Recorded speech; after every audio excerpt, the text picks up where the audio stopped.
하나님 말씀 마태복음 22장 37절로 47절까지 말씀 신약성경 38페이지입니다. 신약성경 38페이지 마태복음 22장 37절로 40절까지의 말씀 찾으셨으면 제가 봉독하겠습니다.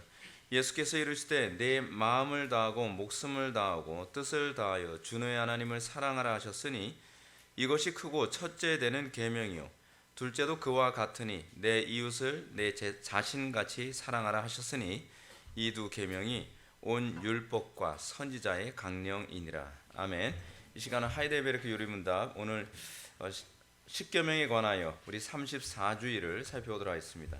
오늘 십계명을 오늘부터 이제 살펴보게 됩니다. 십계명을 살펴보게 되는데요. 이 분량이 그냥 십계명 출애굽기 20장 2절부터 17절까지의 말씀 그냥 다 읽어야 되는 그런 내용입니다. 그래서 92문 하나님의 율법은 무엇입니까? 우리 매주마다 우리 그 십계명에 대해서 우리가 이제 같이 읽지 않습니까? 하나님께서 다음과 같이 말씀하셨습니다. 나는 너를 애굽 땅 종되었던 집에서 인도하는 내 하나님 여호와니라. 제 일은 이것이니 너는 나 외에는 다른 신들을 내게 두지 말지니라. 뭐 이렇게 가지고서 2계명, 3계명, 4계명, 5계명까지 이제 우리가 다 이걸 보게 됩니다. 십계명에 대해서는 우리가 어느 정도 알기 때문에 굳이 이걸 다 읽지는 않겠습니다. 곧바로 제가 설명 들어갈게요. 그래서 전체 PPT가 23개인데 말이 23개지 별로 뭐 이 내용이 이렇게 많지는 않습니다. 그리고 오늘은 1계명은 안 들어가고 10계명에 대한 전반적인 대략적인 부분만 오늘 좀 살펴보고 다음 시간에 이제 제가 뒤에 준비한 1계명 부분을 좀 살펴보도록 하겠습니다. 10계명 부분은 굉장히 중요합니다. 왜냐하면 이 10계명이 사실 신구약 성경 전체의 핵심 요약입니다. 그래서 우리가 이 10계명을 제대로 이해하지 않으면 안 되고요. 10계명이 이렇게 중요함에도 불구하고 대부분 10계명을 교회에서 읽지도 않고 또 외우지도 않고 또 10계명이 왜 중요한지 강조도 하지 않는 것을 보게 됩니다. 여러분들 우리가 이제 하이델베르크 요리문답뿐만 아니라 웨스트민스터 신앙고백서라든지 제네바 요리문답이라든지 하다못해 기독교 강해라든지 뭐 전체 다 보시게 되면 항상 언급하는 것이 세 가지가 있습니다. 그렇죠? 뭘 다루죠? 사도신경, 주기도문, 십계명입니다. 이게 우리 신앙생활의 기본 골격입니다. 그러니까 전통적으로 초대교회 때서부터 항상 관심을 가졌던 것이 사도신경, 주기도문, 십계명이거든요. 근데 이 지금 한국 교회가 전반적으로 지금 안타까운 게 뭐냐면 뭐 제자 훈련 시킨다, 뭐 한다, 하면서 뭐 성경 공부도 한다, 뭐 한다 하는데 알맹이만 쏙 빼고 뭐예요? 껍데기 가지고서만 잔치를 하고 있는 거예요. 껍데기 가지고만. 그러니까 이게 되게 심각한 문제입니다.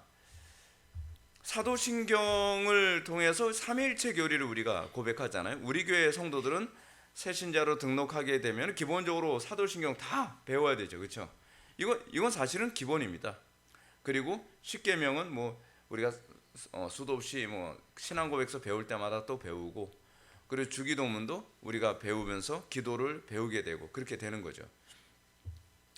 그래서 우리가 이제 오늘 율법에 관한 부분을 이제 보겠습니다. 제 92문은 하나님의 율법이 무엇입니까? 라고 이렇게 질문합니다. 그래서 출애굽기 20장 7절부터 17절. 그러니까 십계명이 언급된 부분이 두 개가 있습니다. 그렇죠? 출애굽기에서는 20장이 언급되어 있고 신명기에서는 5장이 언급되어 있습니다. 근데 이 두 개의 십계명이 언급되어졌는데 약간 내용이 다르죠. 내용이 약간 다릅니다. 그래서 이 기능이 약간 다릅니다. 그러니까 출애굽기 20장에 기록되어진 십계명은 말 그대로 이스라엘 백성이 출애굽을 하고 나서 시내산에서 하나님 앞에 율법을 받은 거죠. 그러니까 하나님으로부터 율법을 다이렉트로 받는 사건이 출애굽기 20장에 나오는 십계명 사건입니다. 그러면 신명기 5장에 나오는 그 십계명은 무엇인가? 이건 모압 땅에서, 그러니까 이스라엘 백성들이 출애굽을 해가지고 광야에서 뺑뺑이를 몇 년 돌았죠? 40년 돌았죠.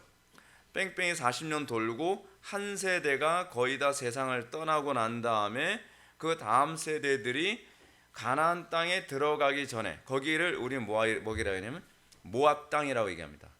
그래서 이 논문에서는 주로 뭐라 얘기하냐면 시내산 언약과 모압 언약 뭐 이런 식으로 얘기를 합니다. 그래서 모압 언약으로서의 십계명을 이제 거기서 봤죠. 근데 그 십계명이 어떤 맥락에서 나오냐면 모세의 설교 중에 나오는 얘기입니다.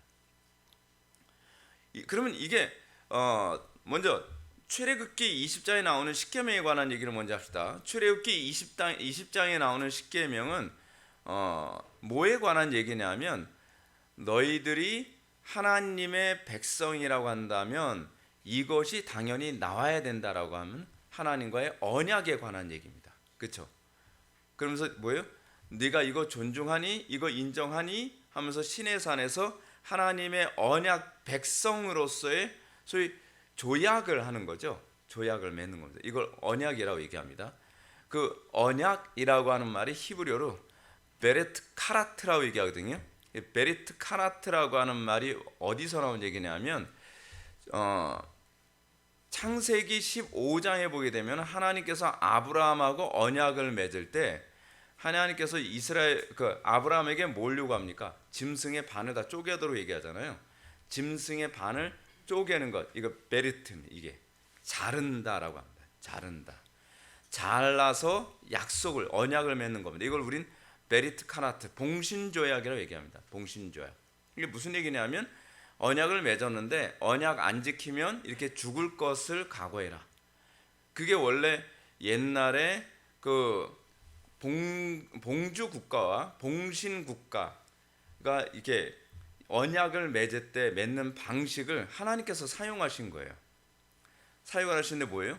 우리가 만약에 그 언약을 언약대로 행하지 않으면 어떻게 해요? 이 짐승 갈라져서 죽은 것처럼 너희들도 그렇게 죽을 줄 알아라.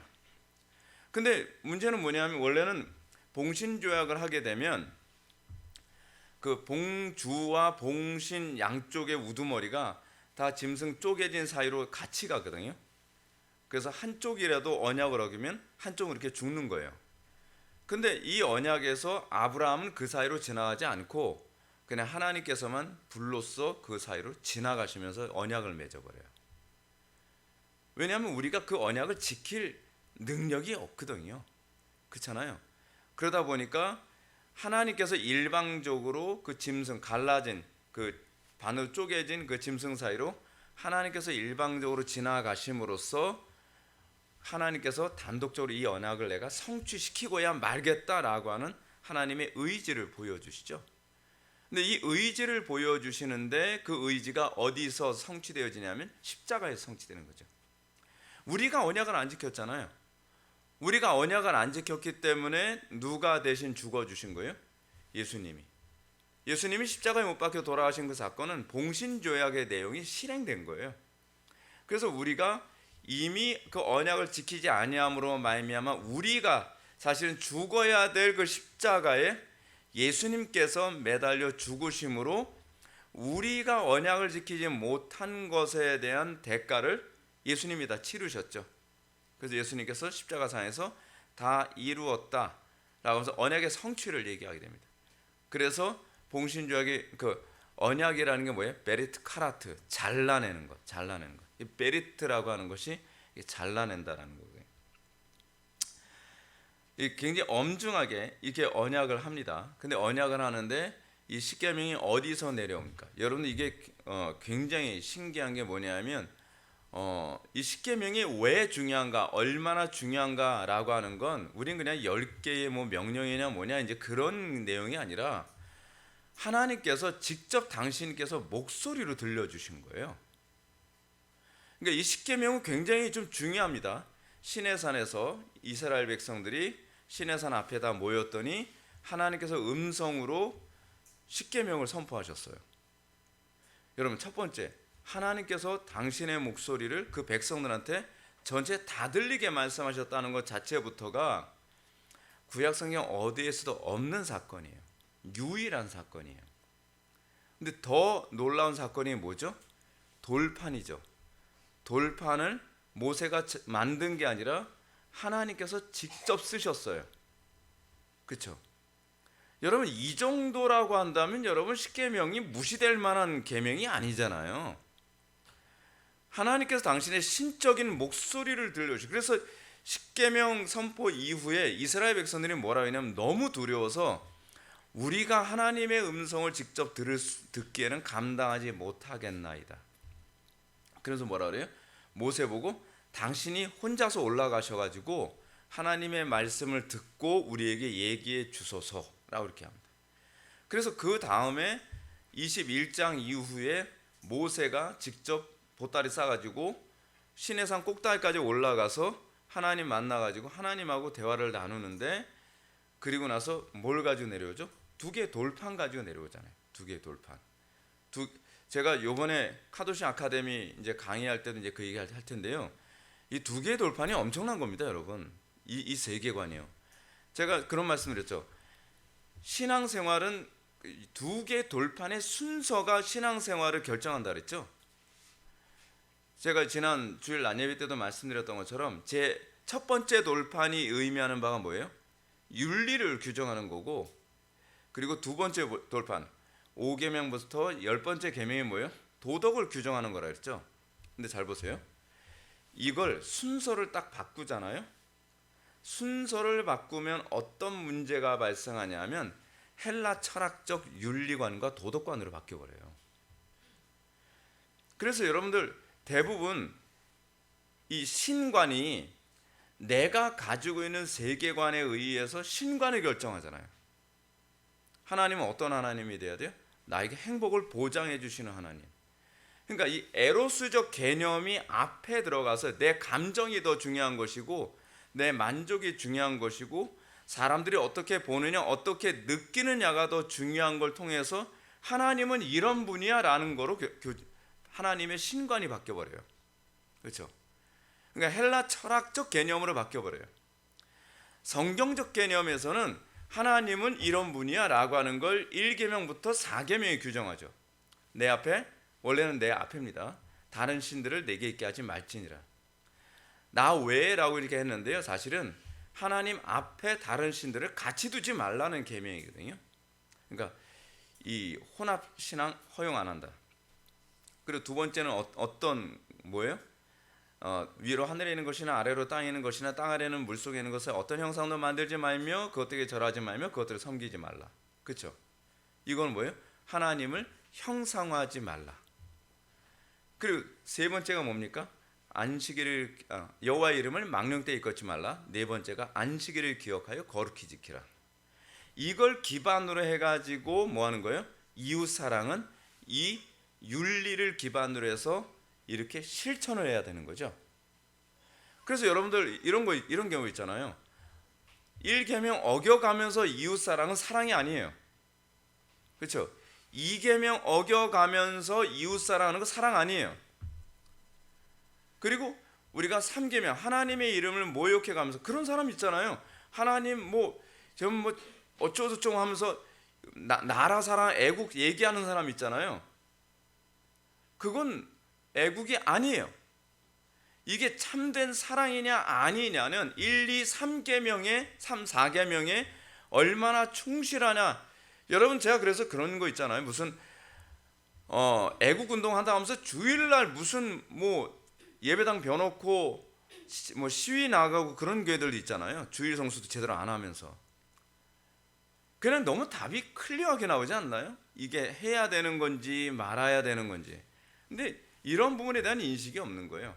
왜냐하면 1계명부터 4계명이 윤리의식을 결정하는 거고 이 윤리의식을 기반으로 해서 이웃사랑을 어떻게 할 것인가, 이것이 나타나는, 그러니까 소위 도덕이 나오는 거거든요. 자, 근데 헬라 철학은 여러분 정반대입니다. 교회 안에 이제 헬라 철학적 사고가 들어오잖아요. 아유, 하나님께서 그래도 우리를 사랑하시는 분이시니까 포용해 주셔야죠. 뭐가 먼저 나오는 거죠? 사람이 먼저 앞서는 거죠. 내 감정이 먼저 앞서는 것이고, 또는 나의 어떤 풍토, 나의 살아온 환경. 그래, 아유 다들 요즘 예배 시간 늦어도 괜찮은 분위기인데 이 교회는 왜 그래요? 이 얘기가 뭘 얘기하는 거냐면 대인 계명이 우선순위가 되고 대신 계명이 그것에 의해서 바뀌는 개념이 되는 거예요. 그러다 보니까 어떤 현상이 나타나죠? 다른 신을 같이 섬기는 게 가능해지는 논리 구조로 바뀌어 버리는 거예요. 그래서 다른 그 종교를 다 포용하자라는 운동까지 나오잖아요. 왜요? 요즘에 다 포용하는 게 그게, 그러니까 이 헬라 철학적 사고가 되는 건요, 순서가 바뀌면, 선후가 바뀌면 철학이 된다니까요. 철학이 되는 거예요.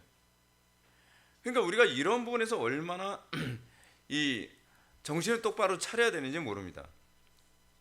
하여간 이 십계명에 관한 이 부분을 다시 한번 우리가 돌아서 생각해 보면, 십계명이 얼마나 중요한지 하나님께서 직접 음성으로 사람들에게 들리게 해주시고 하나님께서 직접 써주셨어요.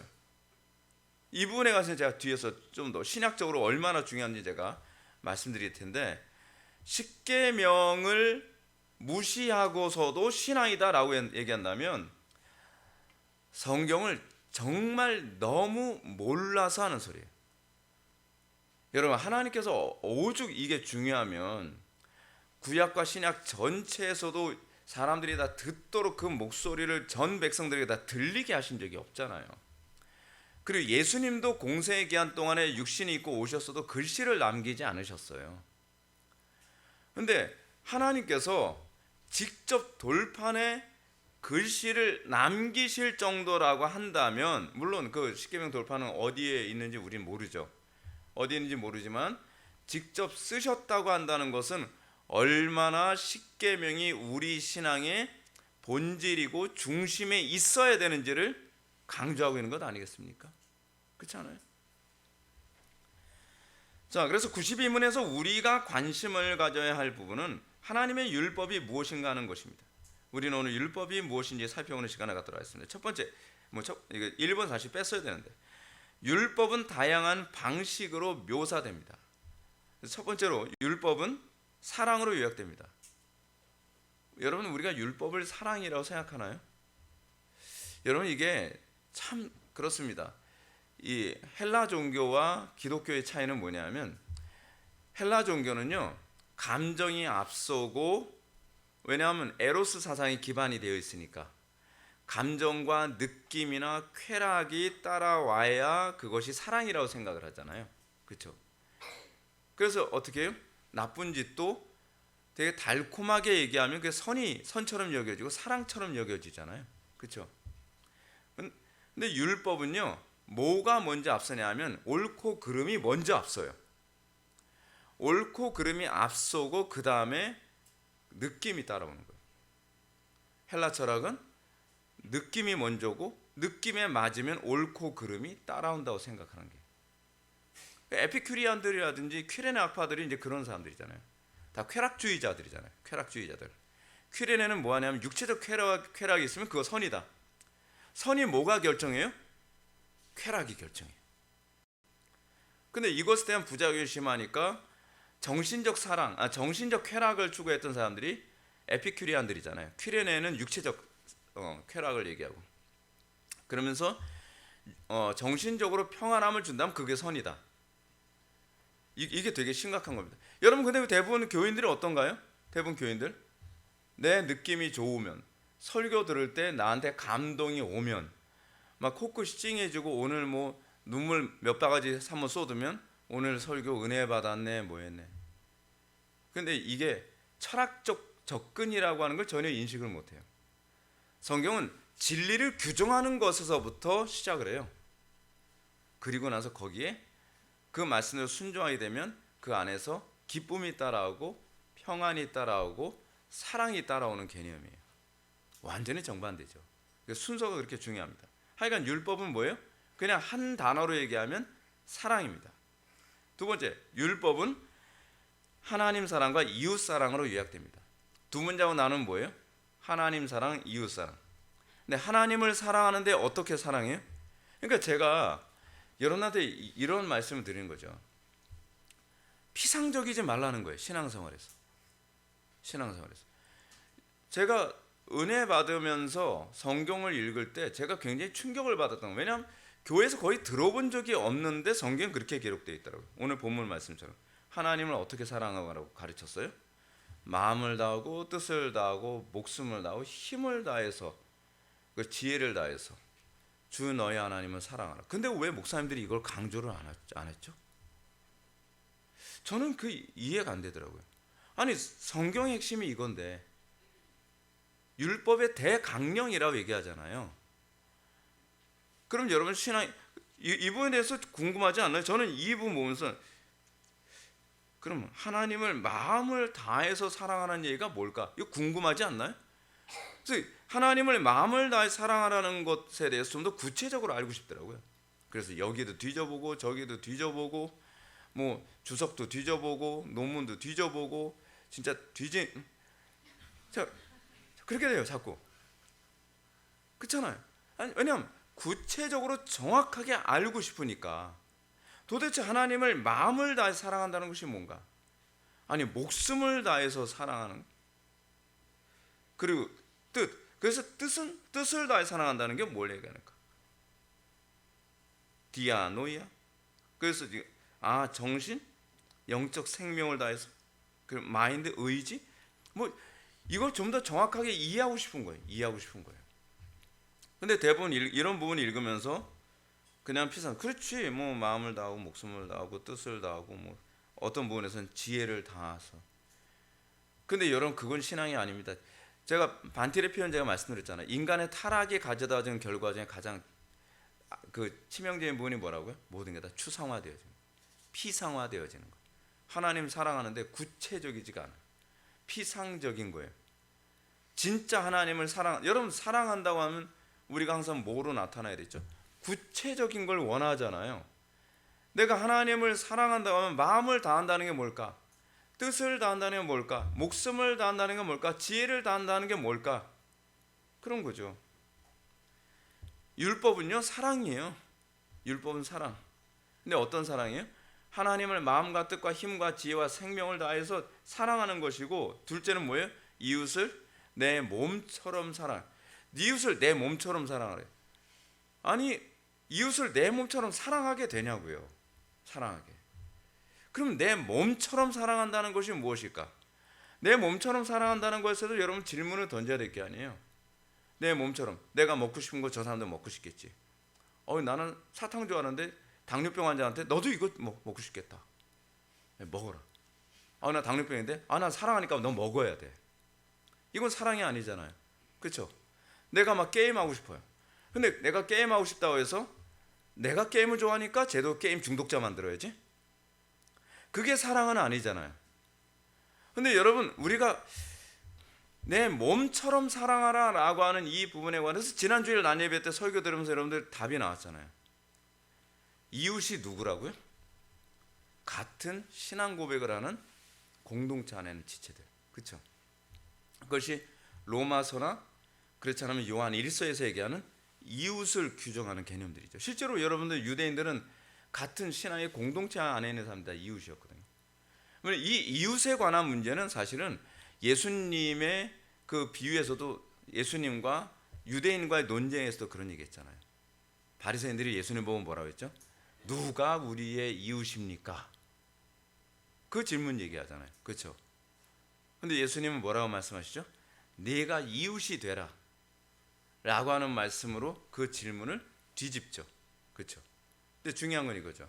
우리에게서 내 몸처럼 사랑할 수 있는 사람은 어떤 사람인가?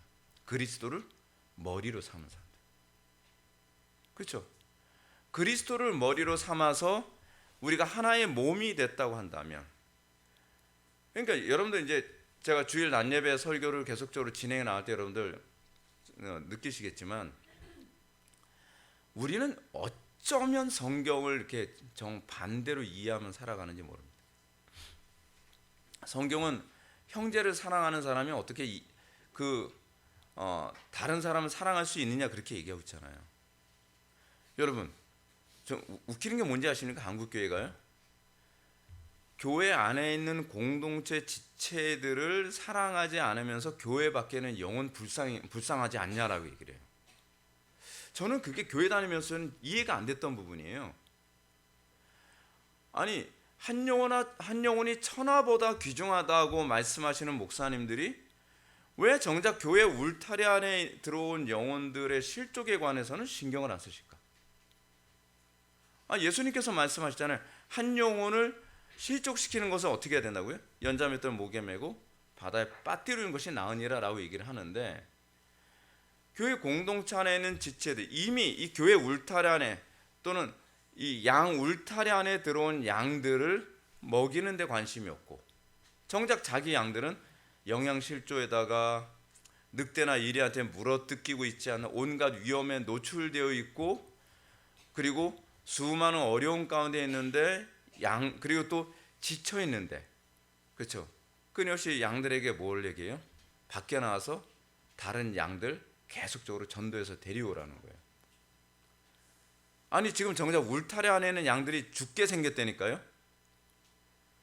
그래서 계속 가죽을 벗기고, 그리고 피가 나도록 양의 젖을 짜고, 아니 양들은 지금 영양실조로 죽게 생겼는데, 양들은 늑대나 그 울타리 안에 있는 늑대나 이리로 인해서 치여 죽게 생겼는데, 계속적으로 뭘 얘기하는 거예요?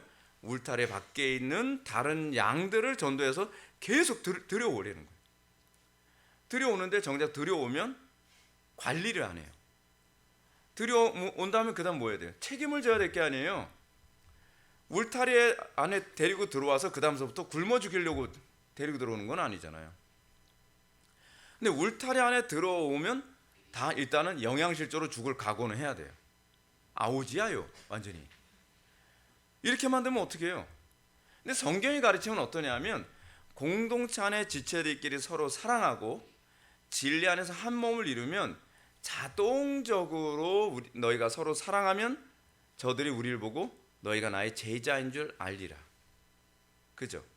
그럼 그 사람들이 우리와의 그 사랑, 우리가 하나님과 교통, 그리스도를 중심으로 해서 하나님과 교통하는 것을 보면서 자동적으로 복음 전파는 성령 안에서 자연스럽게 이루어지는 거예요.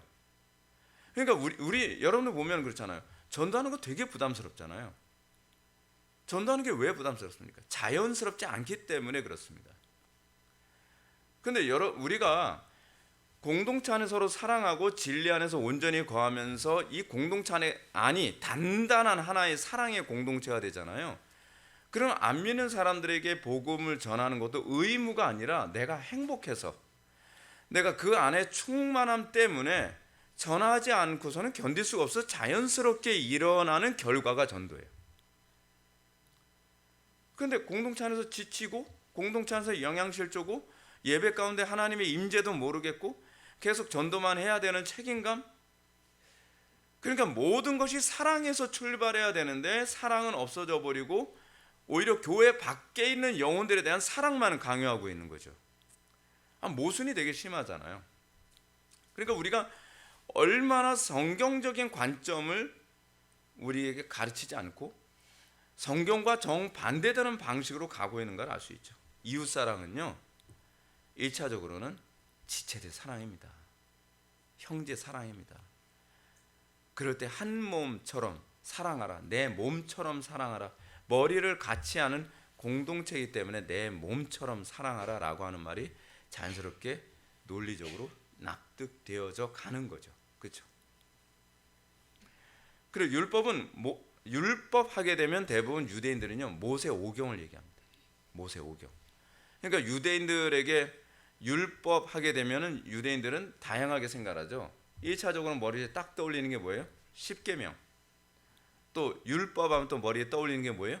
모세 오경을 지칭하는 것이기도 하고, 또 율법이라고 얘기할 때는 또 뭐라고 얘기해요? 크게는 구약성경 전체를 율법이라고도 그 사람들이 얘기합니다. 그래서 구약성경 전체를 표현할 때 그 사람들이 흔히 사용하는 단어가 뭐라 했죠? 타낙이라고 하는 말 많이 사용한다 그랬죠? 타나크. 이걸 딱 줄여서 타낙이라고 얘기하는데, 타는 뭐예요? 토라의 그러니까 영어 단어로 합시다. T, 원래는 타부인데 그 T자 비슷하거든요. 그 타부에다가 R을 붙이니까 타가 되잖아요. 그 트에 R을 붙이니까 토라. 느비님, 선지서를 얘기하는 거거든요. 느비님에다가 R을 붙이니까 나. 그래서 케투빔 이렇게 생겼는데, 케투빔 거기다가 R을 안 붙이고 그냥 묵음을 해서 크. 그래서 타나크 또는 합쳐서 타낙이라고 하거든요. 그러니까 모세오경, 선지서, 그리고 케투빔은 성문서를 얘기하거든요. 성문서는 뭘 얘기하는 거냐면 이제 시편, 잠언, 전도서, 뭐 아가서 뭐 이런 거 있잖아요. 뭐 이런 것들, 요거를 이제 케투빔이라고 얘기하는데, 그래서 흔히 그냥 탄압하게 되면은 구약 성경을 통칭해서 하는 표현입니다. 그래서 항상 율법 하게 되면 구약 성경인데, 왜 구약 성경에 왜 선지서가 어떻게 율법이 될 수 있느냐? 자, 이 부분 되게 중요합니다. 기본적으로 율법이다라고 했을 때는 모세오경이라고 제가 말씀드렸죠. 근데 모세오경인데 나머지의 성경은요 다 모세오경의 해설집이에요. 일종의. 그러니까 예를 들어서 역사서가 있죠. 역사서 하게 되면 여호수아 그 뭐가 있어요? 창세기, 출애굽, 레위기, 신명기, 여호수아, 사사기, 룻기, 사무엘상하, 열왕기상하 뭐 이런 게 있잖아요. 이렇게 역사서가 나오는데, 역사서는 율법이 역사 속에서 어떻게 실제로 적용되고 나타나는가를 보여주는 것이 역사서예요. 그러니까 율법 얘기죠. 결국 율법 얘기. 그리고 지혜서 하게 되면 아까 케투빔 얘기했을 때 뭡니까? 욥기, 시편, 잠언, 전도서에서 어떻게 율법을 지혜롭게 살아가도록 권면하는가. 선지서, 느비님, 선지서 같은 경우에는 선지자들이 어떻게 율법을 기반으로 하여 예언을 했는가, 이런 얘기죠. 그럼 결국은요 신약도 똑같습니다. 신약도 사실은 무슨 얘기예요? 여러분 근데 그 율법이 사실은 누굴 얘기하고 있는 거예요? 누구라고 얘기하면 답이 딱 나오네 그냥. 그렇죠? 예수님께서 말씀해 나에 대해서 얘기하느니라. 그죠? 나에 대해서. 나가 누구예요? 그리스도시죠. 그러니까 율법 이퀄 그리스도예요. 이렇게 율법이 중요한 거예요. 율법 이퀄 그리스도이기 때문에 하나님께 직접 음성으로도 말씀하시고 글로서도 남겨줍니다. 율법에 관심 없고 무율법주의자다? 이거는요 그냥 안 봐도 그 사람 지옥이에요. 아니 율법에 관심이 없다는 건 사실 뭐에 관심이 없다는 거예요? 그리스도께 관심이 없다는 얘기거든요. 그리스도께. 그러니까 이게 구약과 신약 전체 하나의 맥락 안에서 율법을 이해하지 못하게. 여러분 예수님께서 뭐라고 말씀하십니까? 내가 율법과 선지자를 폐하러 온 것이 아니라고 하잖아요. 내가 율법을 폐하러 온 것이 아니라 어떻게 해요? 완전케 하려 합니다. 그 예수님께서 오신 목적이 그래요. 율법을 완전케 하기 위해서 오신 거예요. 왜냐하면 율법 자체가 그리스도에 대해서 얘기하는 거예요. 만약에 그리스도께서 율법을 폐하셨다고 한다면 사실은 그리스도 자기 자신을 부정해 버리는 거죠. 그건 자기 부정이에요. 그래서 율법은 그래서 구약성경 전체를 지칭하기도 한다. 율법은 구원의 조건으로 주어진 것이 아니라 구원에 대한 감사 반응이다. 자, 아까 제가 하던 얘기 다시 돌아갑시다. 율법이 그러니까 십계명이 기록된 게 두 개가 있다 그랬죠. 그러면 첫 번째 출애굽기의 20장에 기록되어진 율법은 뭐냐면 구원받은 하나님의 백성들의 새로운 삶의 원칙을 제시하기 위해 율법이 주어진 거예요. 그래서 언제 주어져요? 출애굽 다음에 주어지죠. 출애굽 다음에 주어졌다는 것은 구원받은 성도들의 당연한 삶의 고백이어야 된다는 것을 보여주는 거예요. 근데 이 모압 언약, 이스라엘 백성들이 이제 출애굽을 해서 광야 생활 40년 동안 끝나고 나서 가나안 땅 들어가기 전에 모세는 가나안 땅 못 들어갔잖아요. 그렇죠? 이스라엘 백성들 가나안 땅 들어가기 전에 설교를 하는데 뭐라고 얘기해요? 십계명을 강론하시죠. 십계명을 얘기하고 난 다음에 뭐라고 얘기해요? 이 십계명은 소위 모압 언약이라고 해서 너희들이 가나안 땅에 들어가서 어떻게 살아야 될 것인가를 얘기해 주는 거예요. 그러면 다시 한번 봅시다. 출애굽기 20장에 나오는 십계명은 구원받은 하나님의 백성의 정체성에 관한 것을 얘기하는 것이고, 모압 언약으로서의 신명기 5장에 나오는 십계명은 구원받은 하나님의 백성들이 세상에서 어떻게 살아야 되느냐에 관한 원칙으로 선포된 거예요. 그렇다고 한다면 율법은 폐기된 것이 아니라 율법은 오히려 신약 안에서 완성된 거죠. 자, 어떻게 여러분 완성되죠? 율법이요? 예수님께서 십자가상에서 제사제도 완성하셨죠. 그 이전에는 제사가 뭐였어요? 다 그림자를 보여주기 위한 것이 제사였잖아요. 근데 예수님께서 십계명 그 율법에 있는 제사 제도를 십계명 그 십자가에서 완성을 하셨죠. 근데 그것만 완성하셨나요? 예를 들어서 안식일 제도. 예수님께서 안식일 제도를 폐하러 오셨나요? 아니죠. 내가 안식일의 주인이다. 예수님께서 말씀하시잖아요. 예수님 안에서 안식일은 완성된 거예요. 그렇죠? 유월절도 예수님 안에서 완성된 거죠. 할례도 예수님 안에서 완성된 거죠. 결국 복음이라고 하는 건 율법의 폐기가 아니에요. 율법의 완성이에요. 완성. 형식적으로는 폐기됐지만 정신적으로는 완성된 겁니다. 그래서 우리가 복음 안에 있다고 한다면 여러분들이 관심을 가져야 되는 것이 뭐냐면 율법의 행위가 아니라 율법의 정신의 완성이에요. 그래서 너희 의가 바리새인보다 못하면 결단코 하나님 나라에 들어갈 수가 없다. 그렇죠? 근데 우리는 바리새인보다 못해도 믿음으로 천당 가는 거지 뭐 행위로 천당 가나요? 아니, 왜 성경 구절은 하나만 가지고서 얘기해요? 어떤 성경 구절하고도 충돌이 일어나지 않아야 그게 올바른 신앙이잖아요. 근데 자꾸 이런 식으로 얘기해요. 왜 자꾸 이런 식으로 얘기할까요? 그 자기가 율법 지키고 싫으니까. 최근에 우리 노회에 어떤 그 젊은 목사님, 저하고 친한 젊은 목사님이 그 유튜브 어디 들어갔다가 이상한 그 영상 올리는 걸 보고서 거기에서 이제 논쟁이 붙었어요. 논쟁이 붙었는데 그 내용이 뭐냐면, 여러분 우리가 그 십계명을 10개의 계명, 명령, 커맨드라고 하는 그런 관점으로 우리는 받아들이고 있잖아요. 근데 이 사람이 번역 같은 거 되게 잘하는 사람이에요. 헬라어나 히브리어나 영어 같은 거를 언어를 잘하는 사람이에요. 번역 잘못했다, 틀렸다. 10가지 명령이 아니라 10가지 말씀들이다. 그래서 word로 되어 있거든요. 근데 문자적으로는 맞아요. 문자적으로는. 근데 문맥적으로 보면 십계명은 구원받은 하나님의 백성들이 당연히 지켜야 될 명령이고 의무거든요. 근데 우리가 그 목사님이 이제 그러는 거예요. 나는 이 사람이 번역이 틀렸다라고 얘기하는 것이 아니라 그렇게 꼭 주장하고 싶어하는 의도가 틀렸다는 거예요. 여러분 잘 보세요. 사람들이 얼마나 교활한지 아십니까? 왜 십계명의 명령이 되는 것이 그렇게 싫은 걸까요? 그냥 왜 십계명 그냥 말씀, 10가지 말씀이라고 하는 것으로 왜 자꾸 설득하고 싶은 걸까요? 안 지키고 싶은 거예요.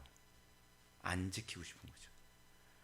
그런 식으로 교묘하게 번역상의 문제를 가지고서 이거를 좀 더 부드럽게 넘어갈 수 있도록 자꾸 완화시키고 순화시키고 싶은 거예요. 여러분, 신앙생활을 여러분들은 어떻게 하는 것이 좋다고 생각합니까?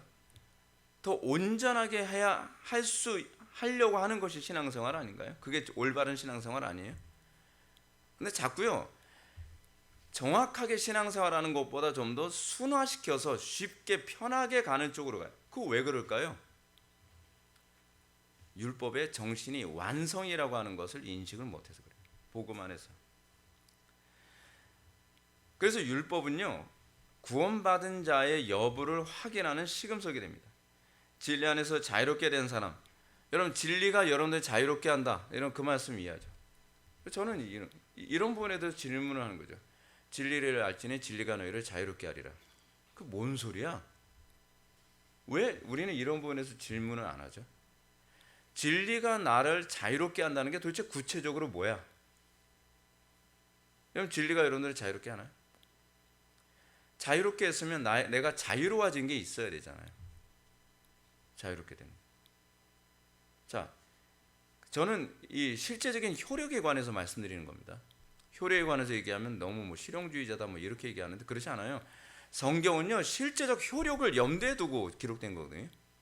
예수님께서 자유롭게 하리라라고 얘기하는데 예수님의 사역에서 아무도 자유롭지가 않아.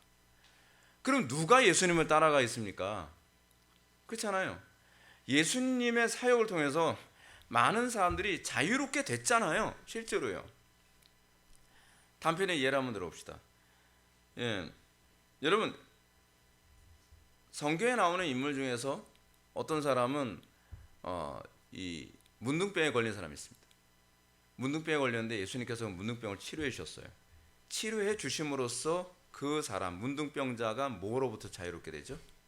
그 사회 안으로 들어가지 못하고 있었던 이스라엘 공동체 안에 들어가지 못하게 됐던 제약으로부터 자유롭게 되죠. 여러분들 예수를 믿고 난 다음에 여러분들의 삶이 점점 자유로워지나요? 억압적으로 여겨지나요? 자, 예를 또 하나 들어볼게요. 여러분들은 예수를 믿고 난 다음에 주일 성수가 자유로운가요? 아니면 주일 성수가 억압처럼 여겨지나요? 자유라고 하는 이 개념이 사실은 우리 자유민주주의 개념으로 다 들어갔거든요. 근데 그 자유가 뭐냐면 내가 질서를 지키는 것이 나에겐 자유예요. 근데 어떤 사람에게는 질서를 지키는 게 억압이에요. 그 이유가 뭘까요? 질서를 사랑하지 않으니까. 자, 유대인들에게 있어서 진리가 자유라고 하는 이유는 이겁니다. 유대인들이 예수님 믿기 전에는 율법을 지키는 것이 자유롭지 않았어요. 율법을 지키는 것 자체가 뭐예요? 의무고 억압이에요. 근데 예수를 믿고 나서 그 유대인들에게 어떤 현상이 나타나냐면 이제는 내가 즐거워서 율법을 지키기 시작했단 말이에요. 그게 자유죠. 그게 자유 아닌가요? 사람들이 이제 제가 이런 소리를 들은 적이 있어요. 어떤 저하고 같은 노예에 있던 목사님인데 그 목사님이 우리 교회 성도들은 매일같이 예배당에 와서 기도한다 그랬더니 저한테 이런 얘기합니다. 목사님은 왜 성도들을 이렇게 억압으로 해요? 아니 어떻게 맨날 예배당에 와서 기도를 할 수 있습니까? 그건 억압이죠. 억압이요? 아니 성경이 쉬지 말고 기도하라 그랬잖아요. 근데 자기는 자유롭게 해야 한대요, 성도들. 그래서 빨간 날이 있는 날은 주일날, 아니 빨간 날이 있는 수요일은 성도들 보고 수요예배 안 와도 된다고 선포를 했대요. 그날은 수요예배를 안 하는 거예요. 그래서 이걸 자유라고 얘기하는 거예요. 성도들을 자유롭게 해야죠. 여러분 이게 얼마나 교활합니까? 성경이 얘기하는 자유는 율법을 안 지켜도 되는 자유가 아니죠. 우리는 이거를 뭐라고 얘기하냐면 정치적으로는 리버테리언이라고 얘기를 해요. 이 부분을 도덕적으로 내 마음대로 사는 것이 자유지라고 생각하는 거. 이게 소위 정치적으로는 리버테리언이거든요. 근데 정치적으로 보수인 사람들은 사회 질서를 지키는 것이 나에겐 자유예요. 그것이 나에게는 즐거움이에요. 이 차이를 구분을 못하는 거예요. 여러분들 매일같이 예배당에 와서 기도하는 건 제가 여러분들 출석 체크하기 때문에 교회 와서 기도하는 건 아니잖아요. 그거는 여러분들이 자발적이고 왜 갑자기 어두워져요 표정이. 여러분들이 자발적이고 내가 필요해서 기도하러 오는 거잖아요. 수요예배에 참여하는 것, 금요기도에 참여하는 것, 이것조차도 이건 나에게 자유지. 그래서 여러분 이게 자유일 경우에만 주일 성수를 못하게 할 때 저항을 하게 돼요. 수요예배를 하지 못하게 한다고 했을 때 저항을 하게 돼요. 저항을 하지 않는 사람들은 사실은 그것이 자기에게 이제껏 자유가 아니었던 거예요. 그렇지 않습니까?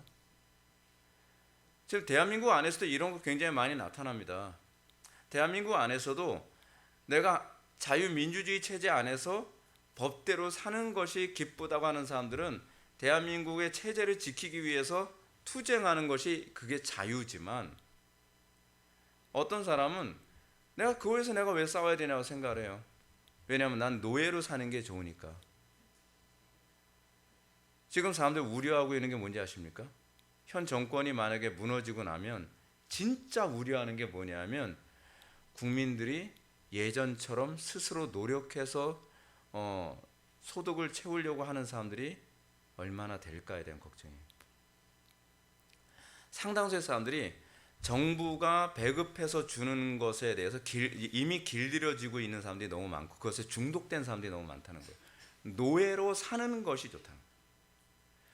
내가 노력한 만큼 내가 수입을 얻고 내가 노력한 만큼 성취하는 기회의 나라로서의 대한민국보다는 나 기회 같은 거 나발이고 다 필요 없어.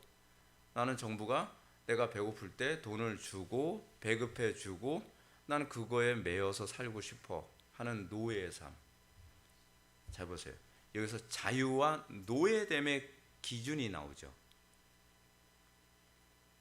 교회 안에서 어떤 사람이 노예의 삶을 사는지 아십니까? 나는 변하고 싶은 마음도 없고 나는 뭐 은혜 같은 거 잘 모르겠고 그냥 천당만 간다고 하니까 진짜 또 교회 가야 돼. 그냥 천당에 가야 되니까 의무적으로 교회에 억지로 오는 거예요. 그건 노예예요, 노예. 그렇지 않습니까? 어떤 사람이 자유인입니까?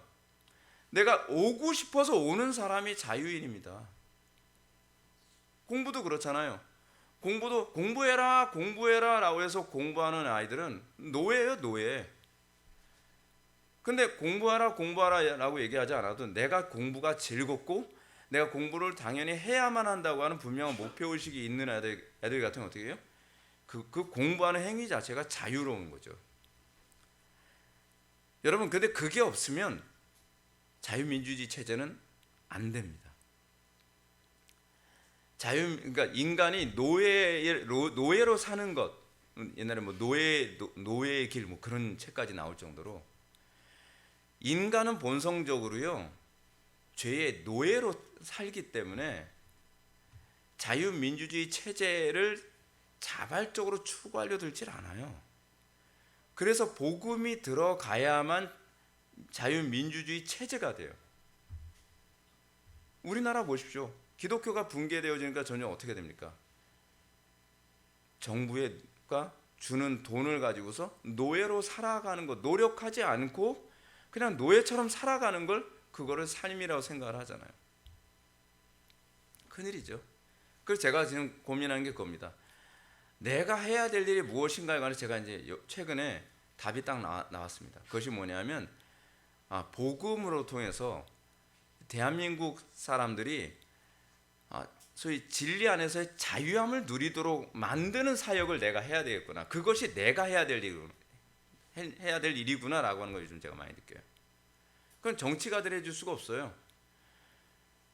시스템은 자유민주주의 체제인데 사람들이 계속 정부한테 가서 떼를 쓰면서 용돈 더 달라, 생활비 더 달라, 그 공짜집 달라, 계속 그거 가지고서 맨날 시위를 한다고 한다면 시스템 자체가 자유민주주의라고 해서 여러분 가겠습니까? 맨날 소요 사태가 되죠.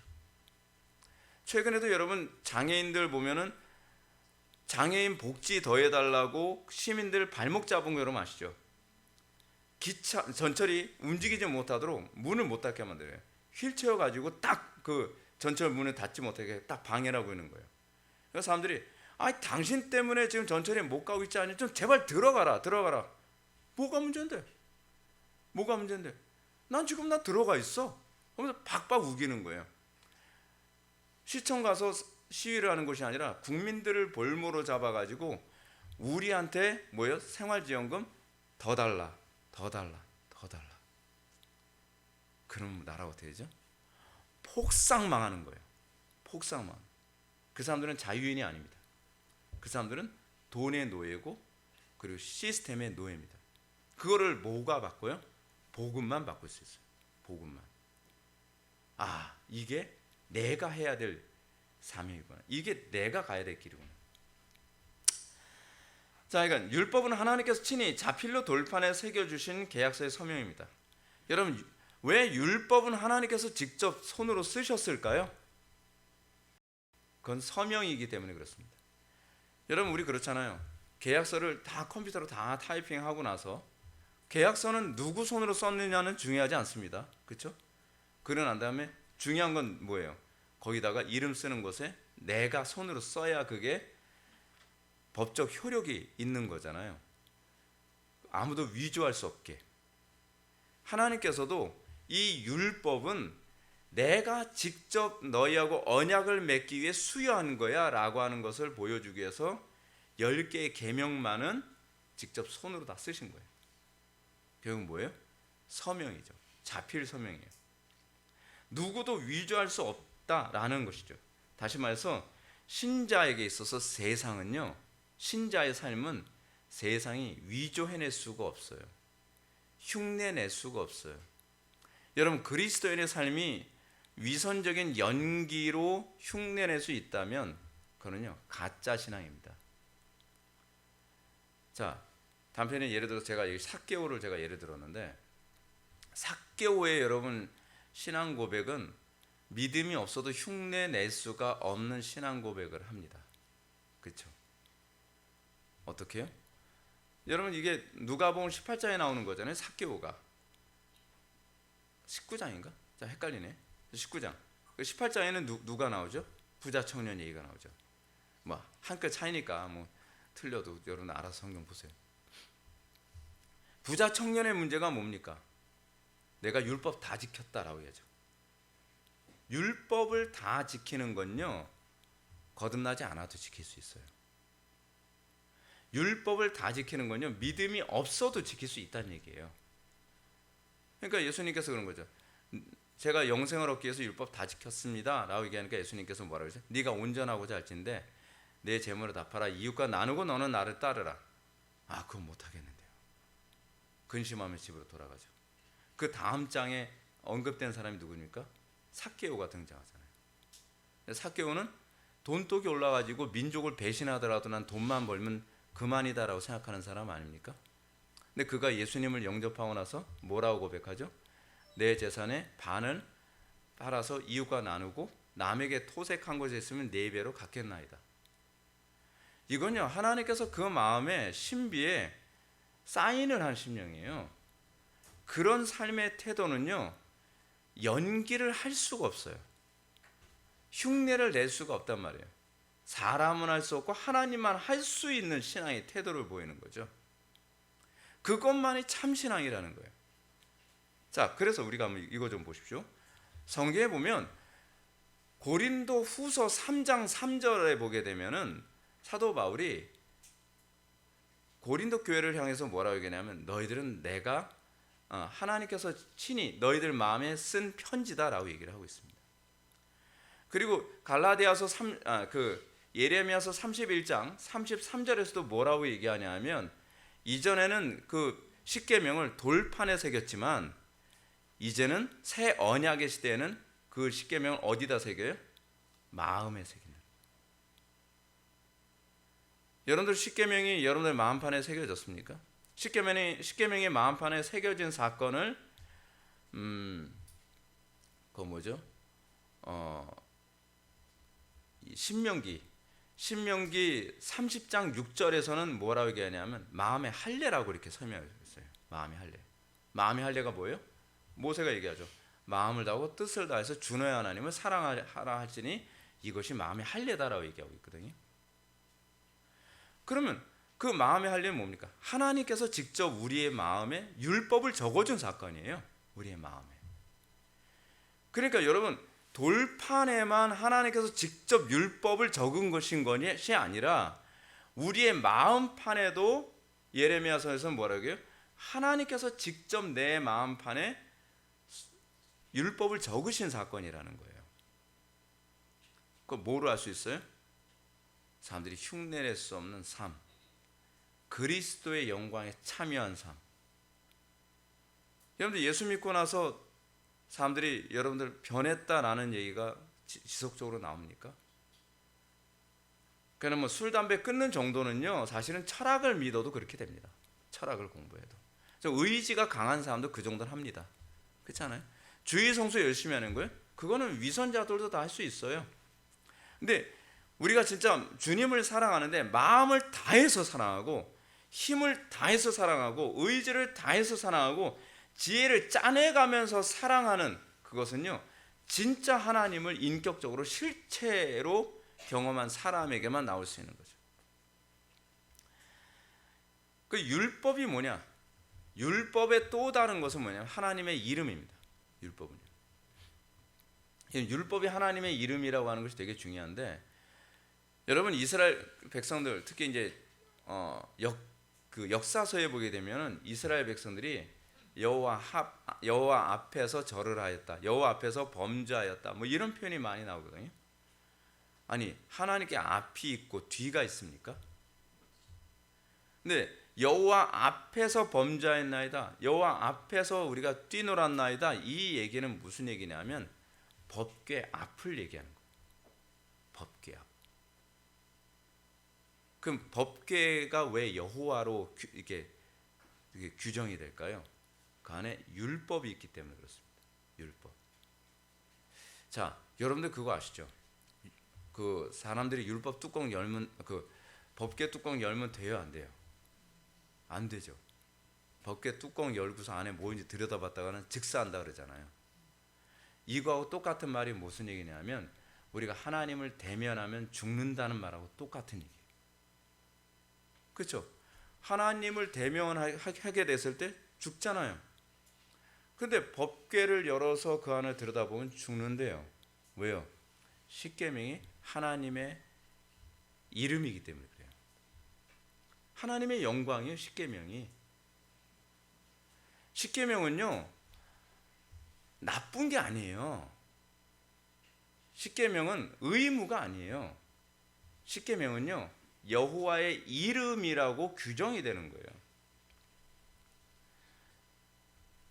그래서 우리가 정말 예수를 믿고 난다면 그 다음부터 우리는요 주의 계명을 사랑하게 되어 있어요. 다윗이 얘기하잖아요. 내가 주의 율법을 즐거워하여 주야로 묵상하는도다.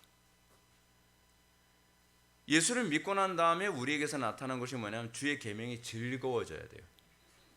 내가 주님의 말씀이 꿀송이처럼 다나이다. 그것이 우리 마음속에 믿음이 들어왔을 때 나타나는 거예요. 억지로 설교를 들으려고 하고 억지로 의무적으로 성경을 읽는 것이 아니라, 그리고 억지로 묵상을 해야 되니까 묵상을 하는 것이 아니라 내 심령에 있어서, 내 심령에 이미 뭐가 새겨졌어요? 율법이 새겨진 심령이에요. 내 마음이. 그래서 나는 율법이 불편하고 거북한 것이 아니라 꿀송이처럼 달게 여겨지고 내 본성에 맞게 느껴지는 거죠. 그게 구원받은 사람에게 특징이죠. 그래서 신학에서 신학에서 율법은 돌비에 새기지 않고 신비에 새깁니다. 그래서요. 구약에서는 율법을 하나님께서 돌비에 새겼지만 신약에 와서는 우리의 마음의 비석에 새기죠. 그래서 예레미야서 31장 33절 제가 아까 말씀드렸죠.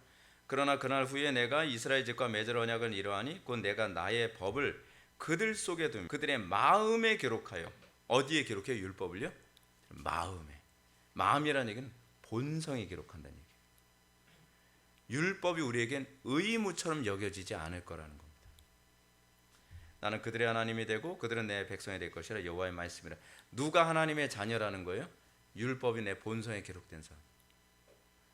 그래서 예수를 믿고 난 이후에는 주일 성수가 의무가 아니라 기쁨이고 주의 계명을 지키는 것이 의무가 아니라 기쁨이에요. 새로운 본성이죠. 고린도후서 3장 2절 3절도 이렇습니다. 너희는 우리의 편지라 우리 마음에 썼고 무사람이 알고 읽는 바라. 너희는 우리로 말미암아 나타난 뭐예요? 그리스도의 편지니 이는 먹으로 쓴 것이 아니오 오직 살아계신 하나님의 영으로 쓴 것이라. 또 돌판에 쓴 것이 아니오 오직 육의 마음판에 쓴 것이라. 그렇죠? 그러니까 단순히 뭐 영접기도 했다고 그가 구원받은 사람이 아니에요. 교회만 왔다 갔다 한다고 해서 그가 구원받은 사람이 아닙니다. 그래서 이것이 뭐로 나타나죠? 성도가 서로 교통하는 것으로 나타나죠. 같은 신앙 공동체 안에 있는 형제들이 뭐예요? 진짜 피를 나눈 형제 같은 그런 교통과 친근감을 느끼게 되는 거죠. 그래서 억지로 만나는 게 아니에요. 예수 믿는 사람들은 형제 같기 때문에, 형제이기 때문에 만나는 겁니다. 출애굽기 20장 4절 보면 나는 너를 애굽 땅 종되었던 집에서 인도하는 네 하나님 여호와니라는 말씀은 율법을 수여하는 분의 정체성을 선언하고 있습니다. 여기서 율법은 제가 아까 말씀드렸던 것처럼 율법은 여호와의 이름을 나타내며 십계명 선언은 하나님께서 이스라엘 백성들에게 자신의 이름을 주시겠다는 이름입니다. 여러분, 하나님께서 당신의 이름을 주신대요. 이게 무슨 말인가? 하나님께서 당신의 이름을 주신다는 것은 당신의 영광을 주신다는 얘기예요. 근데 그 이름을 뭐라고 얘기해요? 십계명이라고 얘기해요. 십계명. 그러니까 여러분들이 내 이름을 내가 너희에게 주노라 라고 한다면, 여러분들이 그 이름을 받았다라고 한다면, 여호와 이름을 내가 받았다라고 한다면 뭘 받았다는 얘기예요? 율법을 받았다는 얘기예요. 율법이 내 마음에 새겨졌다는 것이고, 내가 주의 율법을 지키는 것이 즐겁고 그것이 기쁜 존재로 바뀌었다는 거예요. 그래서 그가 예수를 믿고 난 다음에는 하나님의 형상으로 점점 더 화해져 가죠. 이걸 우리는 뭐라고 해요? Sanctification. 그래서 조지 필드가 뭐라고 하냐면, 이 사람의 중생 여부를 아는, 구원 여부를 아는 가장 중요한 시금석은 성화라고 얘기하고 있어요. 성화. 내가 구원을 확신하냐 뭐하냐가 중요한 것이 아니라, 내가 진짜 율법을 마음에 받아서 내가 그 계명을 지키는 것이 즐거워서 점점 그리스도의 형상에 참여하고 있는 것이야말로 가장 확실한 이 구원의 확신의 근거가 된다는 거죠. 신약에서 주님께서 자신의 이름을 주심은 그의 마음에 율법을 새겨주시고 그 율법을 마음과 뜻과 힘과 지혜를 다해 지키며 성화되는 것을 말합니다. 사실 제가 은혜 받고 나서 저한테 달라진 게 이거였기 때문에 저는 이것에 굉장히 확신을 해요. 제가 그렇게 열정적인 사람이 아니거든요. 근데 제가 은혜를 받고 난 다음에는요, 하나님의 말씀대로 살고 이게 마음을 다한다는 얘기가 뭔지를 제가 알게 된 게 뭐냐면, 말씀이 들어오는데 온통 마음속에 하나님의 말씀에 대한 묵상만 가득해요. 딴 생각을 못하겠어요. 아침에 눈을 뜨면 그때서부터 말씀에 대한 묵상이 시작해서 잘 때까지 그 생각이에요. 아, 이게 마음을 다한다는 게 이거구나. 그렇잖아요. 예를 들어서 자기가, 여러분들이 사랑하는 누군가 생기면 마음속에 그 사람으로 가득 차잖아요. 우리가 하나님을 사랑하게 되면 그 하나님께 대한 사랑이 내 마음속에 가득 차는 거예요. 그 마음, 그 뜻, 의지를, 우애를 얘기하는 거고, 힘과 지혜를 다. 여러분, 이 부분은 제가 꼭 강조하고 싶은 게 이거예요. 여러분들 정말 하나님 사랑한다면 하나님을 기쁘시게 드려서 지혜를 짜내고 있는지 제가 좀 질문을 던지고 싶습니다. 몇 번 해봤는데 안 되던데요? 안 되는데요가 아니죠. 여러분들, 제가 이렇게 딱 보니까 아이들 있잖아요. 자기가 게임을 하고 싶은데 게임할 수 없는 상황이면 게임할 수 있도록 하기 위해서 모든 지혜를 짜내요. 막 해킹 툴까지 막 찾아가면서, 막 예를 들어서 뭐 부모님이 뭐 컴퓨터 락을 잠가놨다 그러면 락 푸는 법을 친구들한테 물어봐서라도 막 어떻게 락을 풀어서라도 게임을 하고야 말아요. 그 뭐예요? 지혜를 짜내서 살아가는 거예요. 그래서 사람들이요, 악한 데는 지혜로운 이유가 그래서 그래요. 악한 데는요, 자기의 욕심을 채우기 위해서 들어갈 수 없는 어떤 루트가 있으면 그걸 어떻게 깨서라도 들어가려고 하는 그런 욕구를 가져요. 그렇지 않습니까? 자, 그런데 우리가 하나님을 기쁘시게 드리려고 한다. 지혜를 어느 정도 짜냅니까? 조금 하다가 딱 막히면 안 되던데요. 안 되던데요. 안 되던데요 소리가 그렇게 쉽게 나오나? 그렇지 않나요? 여러분들이 진짜 하나님을 사랑한다면 될 수 있는 길을 계속 찾는다는 거 여러분 알고 계십니까? 제가, 여러분들 우리 교회에서 제가 이제 목회하는 거 여러분 보셔서 아시겠지만, 성경들은 목회하는데 쉽게 될 것 같습니까? 잘 안 돼요. 교인들 말도 잘 안 듣고요, 환경도 잘 안 되고, 경제적인 문제도 잘 안 되고. 근데 하나님 말씀대로 살려고 생각하면요, 계속 기도하면서 지혜를 짜내게 돼 있어요. 또 짜내고 또 짜내고. 그래서 되는 거예요. 짜요 계속 짜요. 그래서 안 되면은 또 다시 시도해보고, 그리고 또 기도해보고, 또 다시 시도해보고. 그래서 하나님께서는 우리로 하여금 정말 더 지혜로워지도록 만들죠. 그러면서 세상을 이기는 사람이 되는 겁니다. 세상을 이기는 사람이죠. 우리 여기까지만 얘기하고 말씀 마쳐야 될 것 같습니다. 십계명은 어떻게 나눕니까? 십계명은 두 부분으로 나누죠. 하나님께 대한 우리의 태도를 처음 부분은 하나님께 대한 우리의 태도를 가르치며 둘째 부분은 이웃에 대한 우리의 의무를 가르칩니다. 첫 번째는 하나님에 대한 우리의 태도, 그렇죠? 그 하나님의 태도인데 하나님께 대한 우리의 태도인데 이걸 뭐라 그래? 예배 행위죠. 신앙생활에서 본질 중에 본질은 예배입니다. 그러니까 예배에도 관심이 없는데 구원 확신이 있다라고 하는 사람은 진짜 황당한 사람입니다. 근데 교회에서 그렇게 가르쳤어요, 목사님. 그래도 당신은 구원 확신이 있잖아요. 그래. 도대체 뭘 근거로 구원을 받았다라고 이렇게 단정을 지어주는지. 근데 여러분 전번에 철로역정 같은 데서도 보겠지만 그건 영혼 죽이는 겁니다. 영접기도 했으니까 당신 구원 받은 거 아닙니까? 자꾸 그 철로역정에서 그걸 뭐라고 얘기하죠? 그렇게 헛된 소망이라고 그러잖아요. 헛된 소망. 진짜 구원받은 자로서의 증거는 아무것도 안 나타나는데 영접기도 했으니까 그 당신이 주일 성수 열심히 했잖아요. 왜 그의 행위를 가지고서 구원의 확신을 자꾸 심어주려 애를 씁니까? 그래서 여러분들 이게 제가 안타까운 게 뭐냐면 그런 식으로 잘못된 세뇌식으로 종교생활 오래 한 분들, 연세 드신 분들은 인정을 안 해요. 인정을. 왜냐하면 그거를 받아들이는 게 자기한테 너무 공포스러운 거예요. 내가 그래도 수십 년 동안 나는 구원의 확신이 있다고 생각을 했는데 김 목사님 얘기 들어보면 내가 구원을 안 받은 것 같은 거예요. 근데 인정하기 싫은 거예요. 아니야, 그래도 구원 받은 거야. 나 구원 받았어. 아니 왜 구원 받았다라고 스스로 생각하려고 애를 써요. 그런다고 달라지는 게 없는데. 그렇지 않습니까? 진짜 성경적으로 내가 구원을 받았다고 한다면 나에게 이게 나타나야 되는데 난 예배 가운데 내가 변화된 적도 없고 내가 예배를 그렇게 사모해 본 적도 없고 그리고 그 말씀을 통해 말씀이 나의 인생을 바꾼 적도 없었고 나에게서 하나님의 형상이 나타나서 주변 사람들이 놀라워했던 적도 없는데 그래도 아니야 나 구원 받았어. 여러분 그런다고 해서 구원 받는 거 아니에요. 제가 목사님들 그렇게 교인들 다루는 거 보면 너무 끔찍해요. 구원받을 기회를 원천적으로 봉쇄하는 거예요. 자기의 영혼을 뒤돌아보고 예수님을 영접할 기회를 줘야 되잖아요. 전에 제가 영화 중에서 마틴 루터라고 하는 영화가 있는데 그 종교개혁 시즌에 나왔던 영화예요. 루터가 자기 영혼의 문제 가지고 심각하게 고민하면서 막 고행도 해보고 고해 성사도 하고 막 그러면서 막 자기 영혼에 대해서 고민하고 막 그러는 거예요. 근데 루터가 제일 불만 중에 하나가 뭐였냐면 이 면죄부였거든요. 면죄부. 근데 어느 날 길거리 딱 가는데 어떤 술주전뱅이가 술을 막 마시면서 막 진짜 개차발로 살고 있어요. 루터가 딱 가면 자네 이렇게 해서 천국이나 가겠나? 에이 사제님 제가요 면죄부 이거 샀어요. 이거. 면죄부? 확 찢어버리고서 그 자리에서 찢어버리고 아니 이거 아무짝에도 쓸모없다고.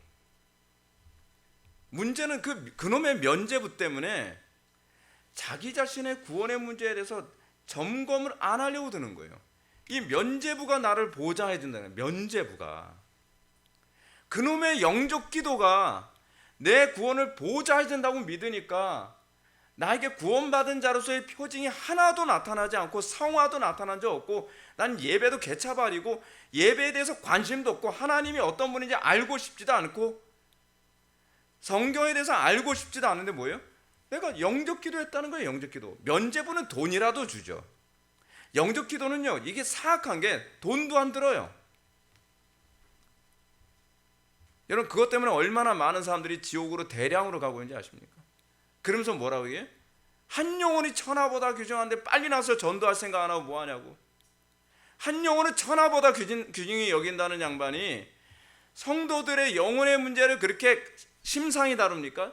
죄 문제를 그렇게 심상히 다뤄요? 예레미야 시대 때하고 똑같잖아요. 그러면서 천당 간다고요? 그거는 종교 사기죠. 종교 사기. 여러분, 십계명의 첫 번째가 뭡니까? 예배 행위. 근데 십계명 첫 번째 다루는 게 뭐예요? 내 앞에 다른 신들을 있게 하지 말지니라. 그 두 번째가 뭐죠? 위로 하늘에 있는 것이나 아래로 땅에 있는 것이나 땅 아래는 어떤 형상도 만들지 말며 그것들을 절하지 말라. 섬기지 말라. 그거잖아요. 세 번째, 여호와 이름을 망령되이 걷지 말라. 안식일을 기억하여 거룩하게 지키라. 하나도 제대로 지키지 않아요. 이게 제가 말씀드렸죠. 이게 우리의 윤리거든요. 어떤 도덕적 행동이 나오게 되어지는 근거가 여기에 있는 거예요. 여기 있는 거. 우리가 누구를 구제했다는 거 아무 의미가 없어요. 겉으로 안 믿는 사람들도 구제 많이 하죠. 저는 길거리 가면서도 한 푼 달라고 그런 사람 저는 도와주지 않습니다. 냉정한 것 같죠? 왜요? 저는 그게 사랑이라고 생각하기 때문에 그래요. 통일교가 어떻게 만들어진지 아십니까? 아이들이 도와달라고 하면서 구제원금 받아가지고 통일교가 이렇게 세워졌다 그래요. 그러니까 일종의 그건 뭐죠? 무슨 제비, 꽃제비 같이 말이에요. 그렇게. 그리고 여러분들 그 전철 같은 데 뭐 구걸하고 다니시는 분들이요, 못 본다 그러잖아요. 구걸하고 난 다음에 그 이제 종점 딱 되면 선글라스 딱 벗고 이렇게 딱 걸어서 가세요. 그분들. 그거는 뭐하냐? 술 마시든지 약 사든지.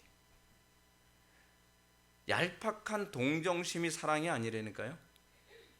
책임질 수 있게 돈을 쓰는 게 사랑이에요. 내가 저 가난한 사람 내가 도와주는데 진짜 도와주는 게 저 사람에게 진짜 도움이 되는지 분명히 책임. 그래서 저는 그런 전화 오게 되면 그래요. 예배 참석하세요. 예배 참석하셔서 어떤지 알면 우리 교회에서 상의 회의에서 도와드릴지 어떨지 제가 결정하겠습니다. 제가 걸을 수가 없어서. 그거 제가 걸을 수 있는지 없는지 저는 모르죠. 그렇지 않습니까? 제가 온몸이 다 아니면 별압의 분들이 다 있어요. 진짜 돈을 주지 않고서는 검증할 수 없도록 계속 얘기해요. 제가요 사실은 머리 끝서도 발까지 다 아파요. 뭐. 아니 그런지 어떤지 어떻게 알아요? 믿어주는 게 인정이 없고요, 사랑이 없다고요? 그거 돈 줬다가 더 그 나쁜 버릇을 더 강화시켜 준다면 그거야말로 더 나쁜 겁니다. 그렇지 않습니까? 근데 이렇게 나오는 이유가 뭐냐? 하나님을 사랑하는 것을 기반으로 생각하기 때문에 그렇습니다. 하나님을 사랑하는. 그래서 두 번째는 뭐예요? 하나님께 대한 예배자가 이웃과의 관계에서 어떻게 구체적으로 그 예배를 실천해 나가야 할 것인가. 그래서 우리는 이웃과의 관계에서 행동을 다 예배 행위로 규정합니다. 그렇잖아요. 부모를 공경하는 거 그거 예배이기 때문에 하는 겁니다. 그리고 살인하지 않는 거, 그리고 간음하지 않는 거, 도둑질하지 않는 거, 이웃에게 거짓 증거하지 않는 거, 내 이웃의 재물을 탐내지 않는 거, 우리가 이것을 왜 안 하죠? 도덕적 행위이기 때문에 하는 게 아니에요. 그것이 하나님을 예배하는 것이기 때문에 그렇습니다. 그래서 바울이 뭐라고 얘기합니까? 믿음을 하지 않는 건 다 죄라고 얘기하죠. 하나님을 사랑하는 마음 없이 천사의 말을 하는 거 다 죄라고 얘기하죠. 내 이웃을 돕기 위해서 불 가운데 네 몸을 내어준다 할지라도 사랑이 없는 건 다 죄라고. 그 사랑이 어떤 사랑이죠? 하나님께 대한 사랑이죠. 하나님께 대한 사랑 없이 하는 일체 모든 행위는요 다 죄입니다. 그것이 우리의 윤리입니다. 그리고 그 윤리가 도덕을 낳는 거죠. 도덕을 낳는 겁니다. 그래서 사랑하는 성도 여러분, 우리가 이 시대에 살아가면서 나는 과연 이 율법에 관해서 어떻게 생각하는가?